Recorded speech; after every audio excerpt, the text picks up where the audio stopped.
That would be a good note. I don't think a writer could ever commit suicide, do you? Writer'd be too busy working on a note all goddamn year. Trying to get it just right. First draft, second draft, third revision, whole new ending. Finally turn it into a book proposal and have a reason to live. That wouldn't work. I think about stuff like that. It's interesting to me, like I said. Certain things are interesting. Suicide's interesting. Life is filled with interesting things. That's why I could never commit suicide. I'm having too much fun, keeping an eye on you folks. Watching what you do. Human behavior. That's what I like. Humans do some really interesting things. Like, besides killing ourselves, we also kill each other. Murder. And we're the only ones who do that, by the way. We're the only species on Earth that deliberately kills members of our own species for personal gain. Yep. Or pleasure. Sometimes it's just fun. We're also the only species that deliberately kills members of another species for personal gain. Or pleasure. That's what hunters do. They kill for pleasure. That's us. Human beings. Interesting folks. Murderers. Here's an interesting form of murder we came up with. Assassination. You know what's interesting about assassination? Well, not only does it change those popularity polls in a big...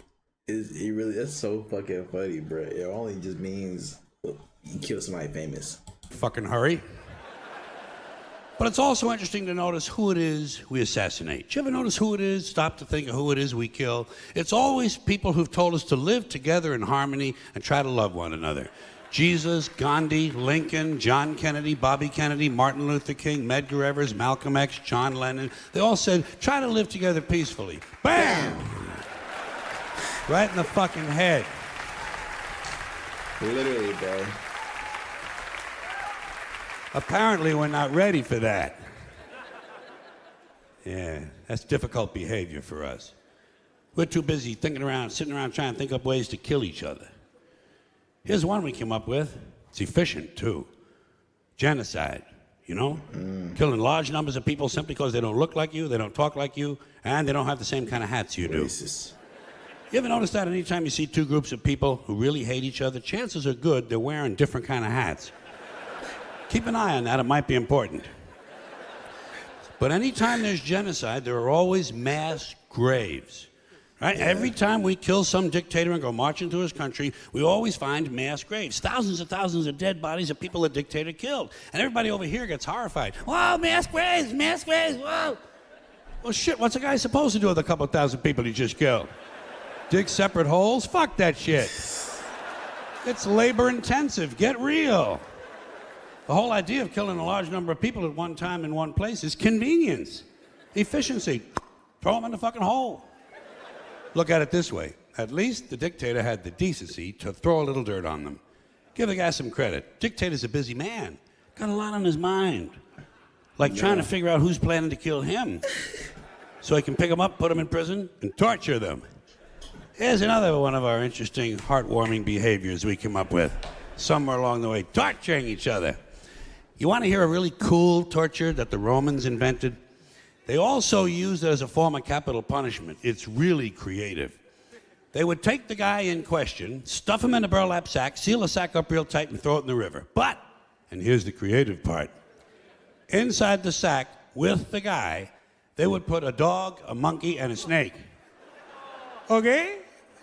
A dog, a monkey, and a snake. That's fucking creative. Imagine being inside a burlap sack underwater in the dark, sitting next to a drowning monkey. Think he'd be moving around a little bit? The dog would be going ape shit, we know that. And the snake, well, he'd probably be getting curious about what all the activity was inside the sack. He might do anything. Whatever he did, it would probably involve venom and his teeth. Yeah, facts. You know what you'd be doing? You'd be praying to God that the snake bit the monkey and the dog ate the snake. Praying. Yeah. Then it would be just you and the dog. Man and his best friend, drowning together. Maybe before you died, you could teach him a few tricks. Roll over and play dead wouldn't be too difficult, would it? God damn. Just a thought, just a playful thought. This man's satire is crazy. By the way, I assume you're noticing that all these activities I'm mentioning, murder, torture, genocide, these are all things human beings do, not animals, those creatures we feel superior to. This is us. Here's another one of our spiritually uplifting activities. We don't do this one much anymore, but it used to be really big. Human sacrifice. I miss that. The Aztecs loved human sacrifice, and they were good at it. Well, they got a lot of practice. For instance, right around the year 1500, the Aztecs sacrificed 80,000 people in one ceremony. Okay? I should say 80,000 people in one ceremony. You know what the occasion was? That sound like, who was that dude off of South Park? Okay. They were opening a new temple. Nothing like religion for a little entertainment, huh? Especially that old-time religion. Know how the Aztecs went about their sacrificing? Here's how they did it. They would do it right out in public, right in front of everybody, big town, beautiful city square, 20, 30,000 people looking on. They would take the guy, lay him on an altar, cut his chest open, pull his heart out, and hold it up in the air while it was still beating. Got that? Cut his chest open, pull his heart out, and hold it up in the air while it was still beating. You know what you call that? Theater. That is fucking theater. And although the procedure may have been a little too crude to be considered the first bypass surgery, it could easily be seen as an early form of organ donor program. The Aztecs, human beings, just like us. Not too long ago, 500 years, Columbus had already landed. This was just south of here, Mexico. And by the way, those hearts didn't go to waste, did not go to waste. Because right after the ceremonies, the royal family, naturally, would enjoy another one of our amusing activities, cannibalism. Imagine that, chowing down on another human being. So you gotta be all out of beef jerky, man. You gotta be really fucking hungry. But it happens, doesn't it? It still happens to this day. Bunch of people stranded in the wilderness, run out of Pop-Tarts, gotta eat something. Might as well be Steve. Said ran out of Pop-Tarts. Said you go to the wild and you run out of popcorn. I mean, not even in the wild, you just run.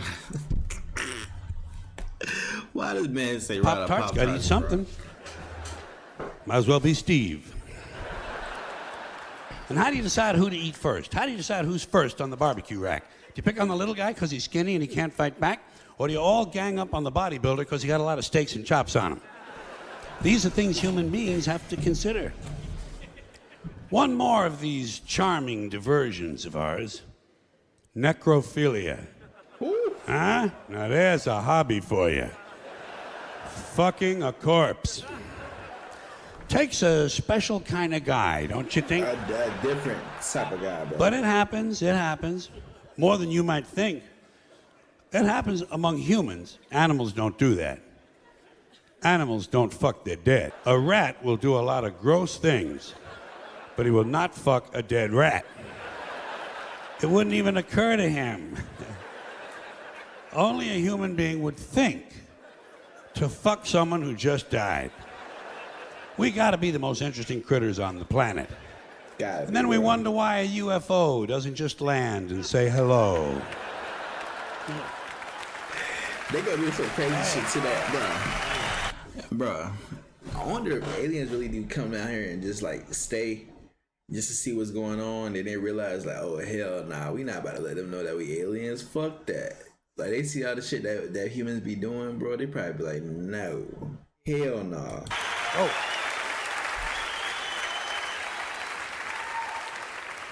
You know the best thing about necrophilia? You don't have to bring flowers. Yeah, usually they're already there. Isn't that nice? It's nice. It's convenient. Human beings will do anything. Anything. I am convinced. That's why when all those beheadings started in Iraq, didn't bother me. I took it right in stride. A lot of people here were horrified. Ah, beheadings, beheadings. What, are you fucking surprised? Just one more form of extreme human behavior. Besides, who cares about some mercenary civilian contractor from Oklahoma who gets his head cut off? Fuck him. Fuck him. Hey, Jack, you don't want to get your head cut off? Stay the fuck in Oklahoma. Stay the fuck in Oklahoma.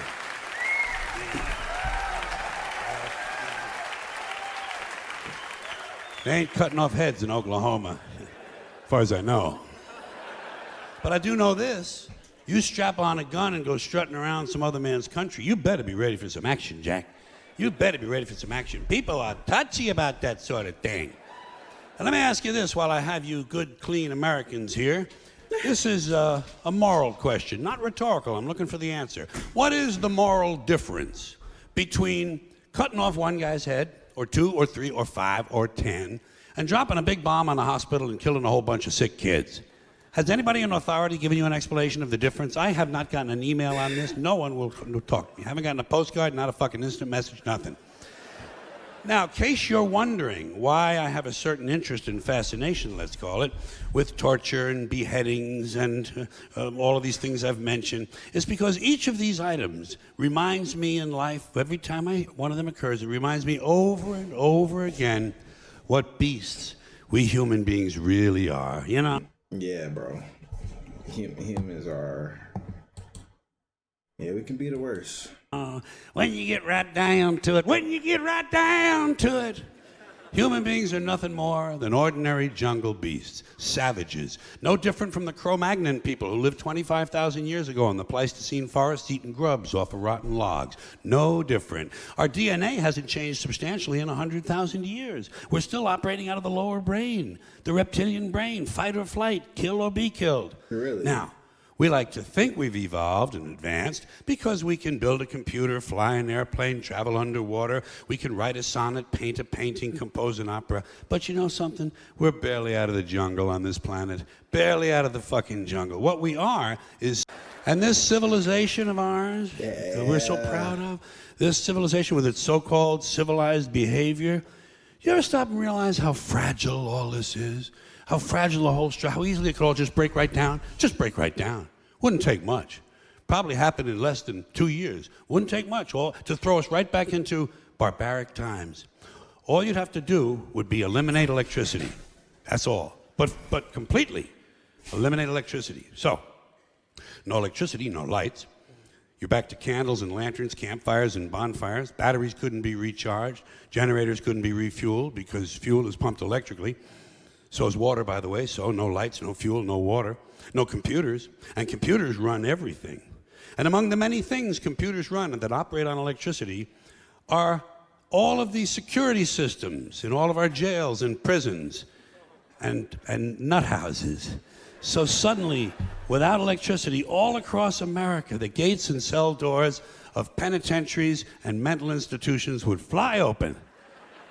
And out would come all of our old friends, the ones who've been away at camp.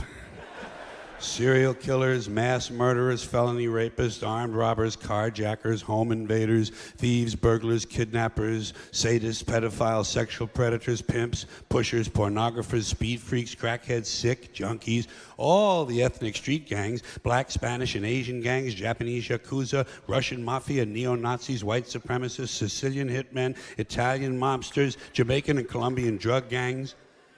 And those are just the ones we caught. Let's not forget their counterparts, still on the outside right now, waiting to hook up with their prison buddies so they can start a new organization, the American Federation of Sociopaths. Just what the country needs, another special interest group. 8 to 10 million of them there'd be, counting all the parolees and all the probationers and the ones who've never been caught. 8 to 10 million bitter, angry, violent, sexually hyperactive alpha males with nothing to do. No hobbies, no medications, no scruples. Just a bunch of bad guys looking for a good time. Maybe dropping by your house. Hi, hope we're not intruding. Got any beer? Oh, good. Well, I got about 1,400 really thirsty guys here. How about women? Got any women? Oh, just your wife, huh? Well, I think we can make that work. Now, boys, there's a lady here, so I want you to mind your manners and wait your turn. Crazy. Police wouldn't help you. They'd be gone at the first sign of trouble. They'd be home protecting their own families. So would the Army and the National Guard. You'd be alone. You'd be on your own. You'd be SOL and JWF. Shit out of luck and jolly well fucked. Shit out of luck and jolly well fucked. After a couple of years of living like that, beheadings would be the least of your problems. People would be lining up to be beheaded. So let's get back to suicide, which now seems like a reasonable alternative.